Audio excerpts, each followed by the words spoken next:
Just another incredible performance from Mike Brown, who must be the best coach of all time, leading this team to a 28-19 record, a team that has apparently no top end talent, a team that has to win in spite of empty calories, empty stats from guys such as Sabonis with only 26 points, 11 rebounds, 7 assists, 3 stocks, of Fox with 25 points, 6 steals, 11 deflections. To win in spite of those guys, I mean, the Kings must have the deepest bench in the league to win without any top end talent.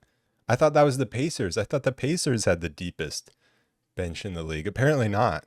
This was just one of those games where I was just on edge immediately, just so stressed out. I think that's just all games against the Pacers because they bait teams into an all offense, no defense game.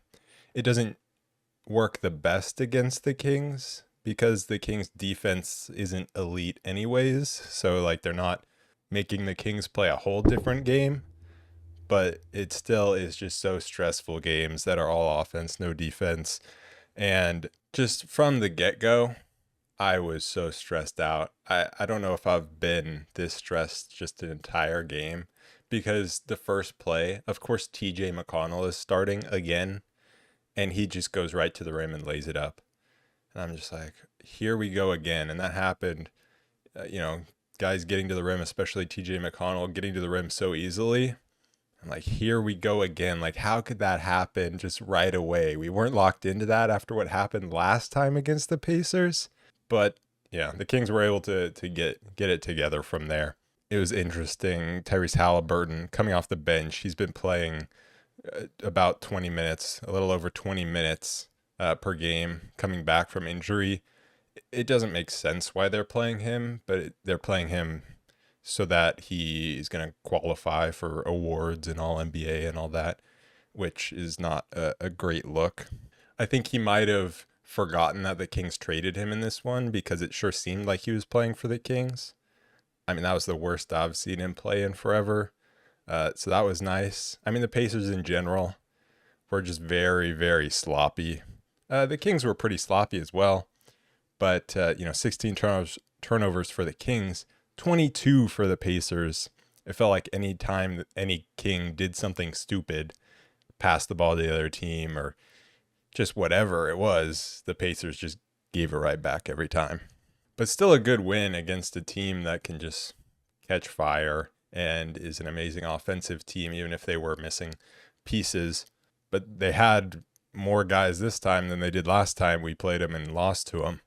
It seemed like it was kind of a get-right game for some guys on the Kings. I think that's what the Pacers are for a lot of guys in the league because they don't play any defense. And so Malik Monk had a good game. Trey Lyles kind of bouncing back from some rough performances. Pretty much everyone in the starting lineup outside of Keegan Murray playing well offensively. I think, Sabonis had a great game. Fox was really good. But the guy I want to start with is Harrison Barnes. And the reason I want to start with him is because obviously he was on fire for 3 straight games. Just 2 30-plus point games and then like a 20-plus point game, I think. Shooting extremely well, being very aggressive. And then he had 2 games that were not as good offensively. And I saw all the people saying, Barnes' Linsanity run is over and all that, all the jokes about that. But people being like, okay, now Barnes is back to what he was earlier in the season. But especially after last game, I was like, no, this is different. This is still different. He's still playing differently, even though he wasn't scoring as much offensively. He was still playing with that aggressive mindset of getting a bunch of shots up and trying to contribute offensively. And it's just he wasn't hitting those shots. The problem with him has never been this season. It's never been about him being efficient and making shots. It's just about him just totally vanishing and not even being involved in the offense. And so he comes into this one after 2 games where he was aggressive, but they just weren't going down. And now in this one, he goes for 22 again on 14 shots. So I thought that was really encouraging that his aggressive mindset is still paying off and that he kept being aggressive despite a few off games. And I think that's really important. The first quarter was not a fun watch by any means. There was just so little defense from the Kings. Like, I understand the Pacers are a very good offensive team. And, lately in NBA history, offenses are only getting better and better. And we're talking about, offensive ratings exploding. But this wasn't just the Pacers spacing out the floor, guys creating shots, being super talented. I mean, it's just zero interior defense. It's just not forcing guys to actually make a pass and try to create something with that spacing. It's letting TJ McConnell go right to the rim again. And it's actually insane how the Kings make TJ McConnell look better than Tyrese Halliburton. I don't care if Hallie's not 100%. How are you making TJ McConnell look better than Tyrese Halliburton? It's just, it shouldn't happen. Obviously, TJ McConnell didn't have as great of a game this time as he did last game, but there were still those flashbacks from some moments, especially in the first quarter. The Kings weren't matching up in transition. They weren't getting back. They weren't loading up in transition. So the Pacers were going straight to the rim. But the Pacers aren't a good defensive team either. I mean, they're way worse than the Kings, and they weren't playing any defense either. And Malik Monk looked a lot better. I mean, he looked confident going to the rim. He talked after the game about how teams were ready for his pocket passes. And so he started going to the mid-range. And that was really nice to hear because, I mean, the amount of pocket passes that he just keeps trying to force in these last few games, and they're getting picked off, it gets hard to watch. So he's realized that, and he's adapting and trying to add more to his game to make defenses be a little more honest when it comes to that pick and roll. So that's really good. Him and Fox were both just aggressive going to the rim, which was really important. And Sabonis was dominant inside because the Pacers didn't really have a center in this game. They were starting Isaiah Jackson, and that's just not going to work against Sabonis. And so right away, it's just Sabonis has 6 to the first 8 points. He was on a mission.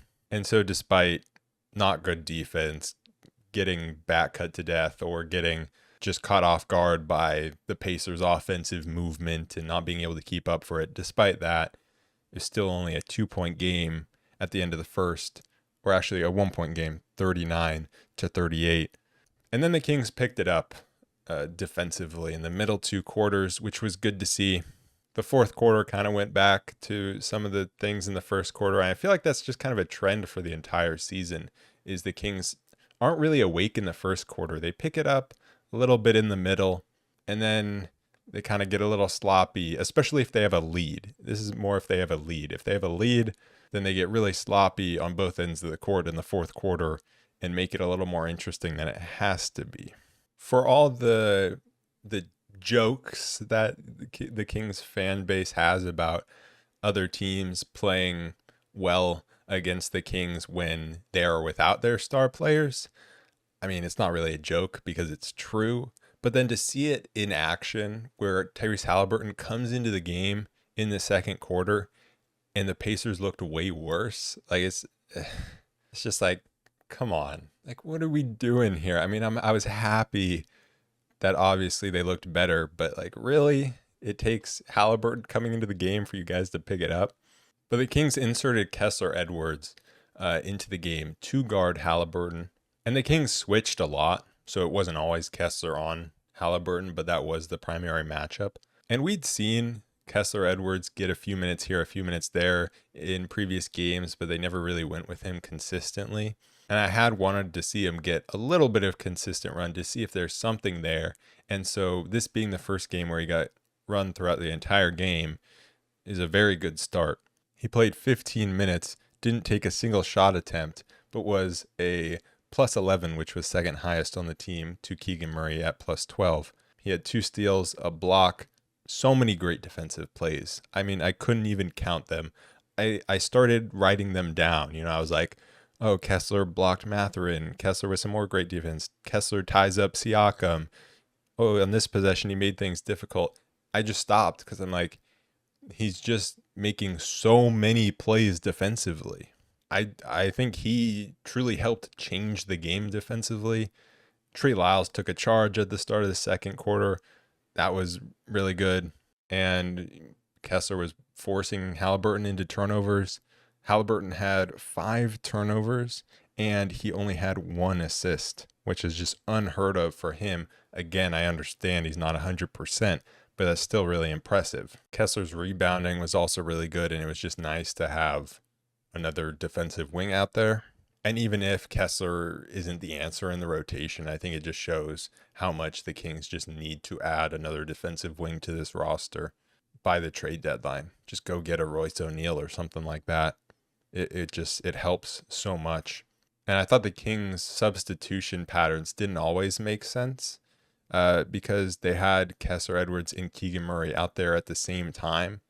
And then at a point that was with Halliburton and Siakam out there, but then Halliburton was out. They were both still out there when Siakam was on the court. And then Halliburton came back in and both Kessler Edwards and Keegan Murray went out the game. And so then the Kings were without a real wing defender out there with the other team's 2 best players on the court. So I didn't really understand those matchups, but I think that also shows the limitations of, only having 1 defensive wing and now it's 2 with Kessler playing well. It's just such a valuable part of an NBA team that this team just so clearly lacks. And it changed the game when you have a second wing defender that can come in and make things happen defensively.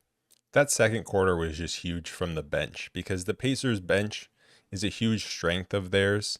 And obviously they had guys out, so, that lessens that. But still, it always seems like they have another guy stepping up. And the Kings bench has been struggling recently, especially Monk, but it was that second quarter where Monk and Lyles did a really good job of providing an offensive spark. Lyles taking the charge, hitting back-to-back threes. Both Monk and Lyles were getting to the free throw line. And so their bench production, along with Fox being a little more productive and efficient offensively, helped a lot. And then when Sabonis came back in the game, the Pacers were just trying a lot of different things on Sabonis, trying a lot of different guys, just kind of switching with him, and it just wasn't working. They were doubling, and Sabonis was doing a great job of decision-making in the post. I also liked when they went to Barnes in the post at times, and so those post-ups worked pretty well. And it just felt like every King on the floor was committed to getting to the rim and keeping the pace high, because there's definitely a difference between a high pace where you're just kind of coming down and chucking threes within 3 seconds of the shot clock and keeping the pace high when you're actually attacking the rim and still trying to get really good shots. Because that, the former there's such thing as just too much pace. I think most people like a good, fast-paced offensive game, but there's definitely such a thing as too much of that. And so we hit a nice balance in the middle of the game.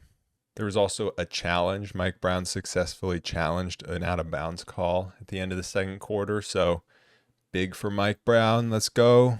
Bring that challenge percentage up. It's good.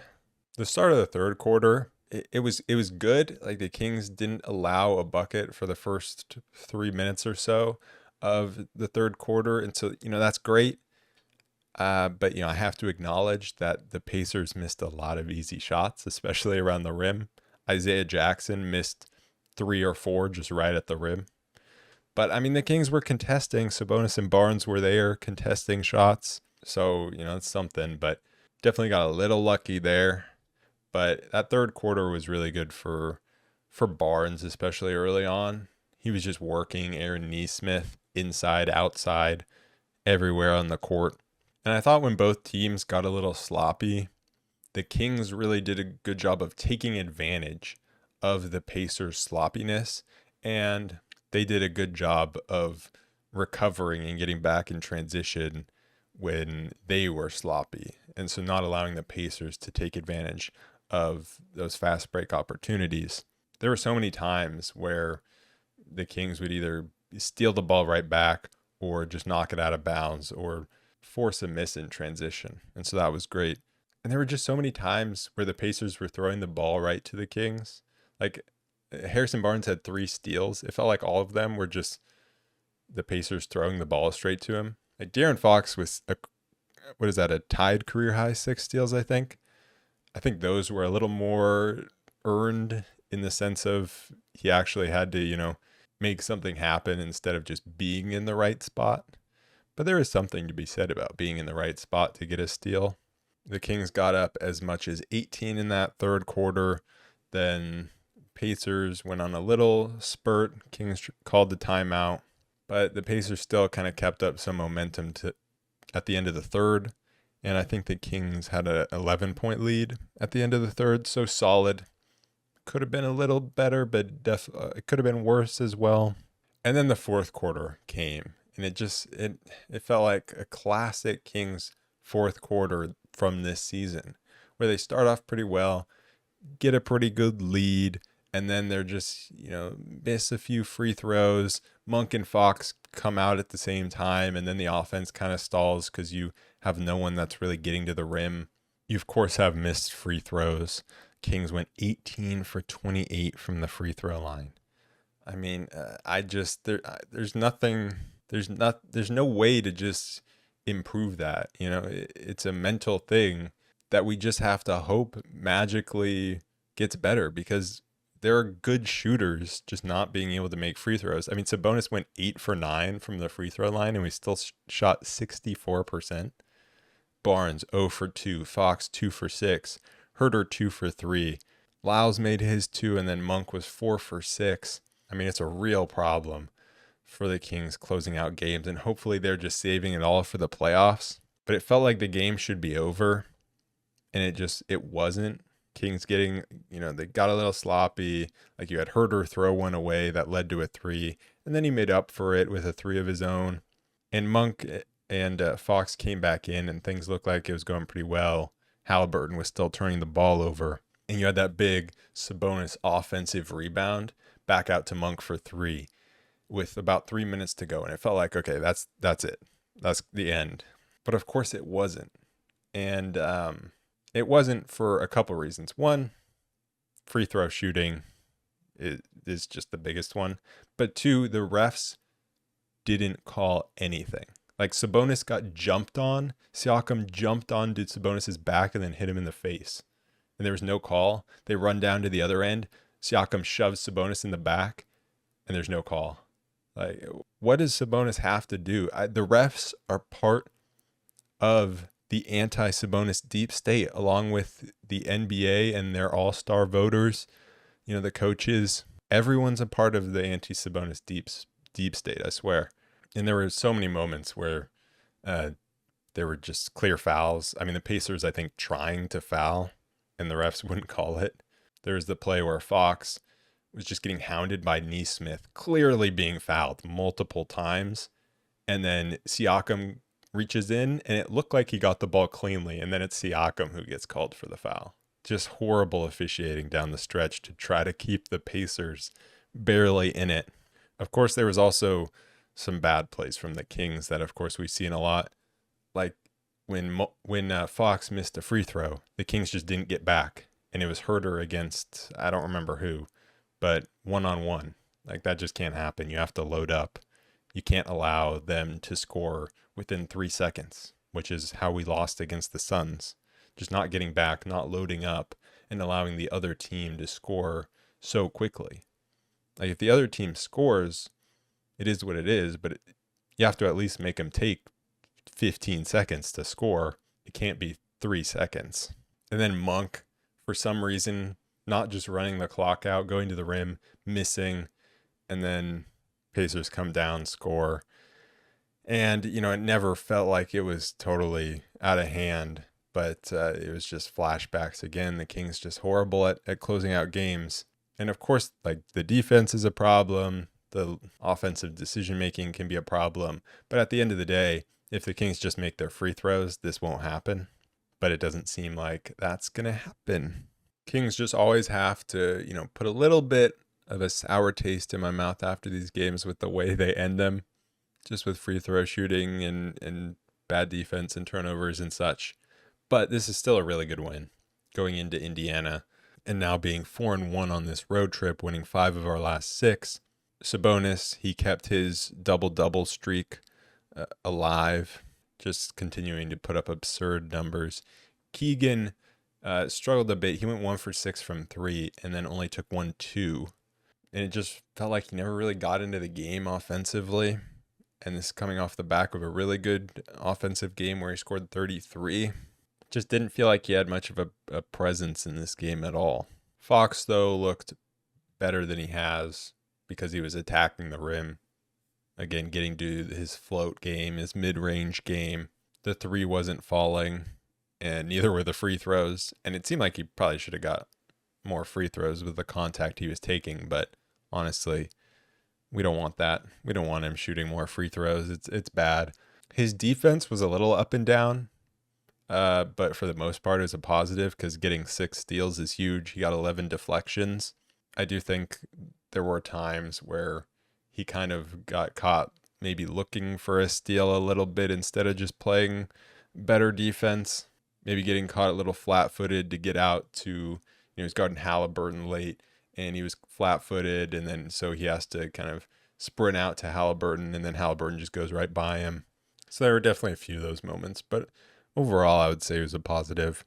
Kevin Huerter with a nice, efficient game, made some big shots, had 6 assists, which was tied second on the team with Monk, who had 6 assists as well. And lately it seems like Huerter's been getting a lot of assists just from playing with more confidence and having confidence in himself to create within the 3-point arc. And anytime he's doing that and he's attacking the rim, he's a good enough decision maker usually to be able to find his teammates. He did have 4 turnovers, not great, but I want to see him continuing to attack the rim like he did. And then, obviously, like I said, nice for Monk to have a bounce-back game and be back in both his scoring ways, but also getting 6 assists because he had 0 assists last game, which was rare. And he just wasn't making as many risky plays. He only had 1 turnover. And just getting to that mid-range game because his 3-point shot hasn't been falling lately, so that was good to see. And then the last guy that I haven't talked about that played in this game was Davion Mitchell, who just every time I watch him, I'm like, why are we playing him? Like, is it just to get the trade value up? I hope so. Like, he had some good defensive moments where he was in the right spot, doing the right thing. But then there were also moments where he was in the right spot and it just didn't matter because he's so small. And then on offense, not being a 3-point threat, getting inside, but just not being able to do anything because of his size and not having a floater game, so he can't finish inside. Just a really frustrating game for him. And then we didn't have another big off the bench play, so no McGee, no Len. We went small. We went 9-man rotation. Lyle's at the 5, which against the Pacers is probably smart because of the pace of the game. The Kings were definitely struggling to contain Benedict Mathurin, and he was just making some tough shots over Kevin Huerter, Keegan Murray, other guys. So some tough mid-range fadeaways, and then late in the game, he made 2 pretty tough threes. Most of his buckets, it was just like, what are you going to do about that? But for the most part, after the first quarter, the Kings were able to keep everyone else in check. They made things really tough on Siakam, just everyone kind of helping onto Siakam and trying to poke the ball out and get him to turn it over, which they did really well. And then just forcing guys like Ben Shepherd and Jarris Walker and guys like that to beat you from the 3-point arc.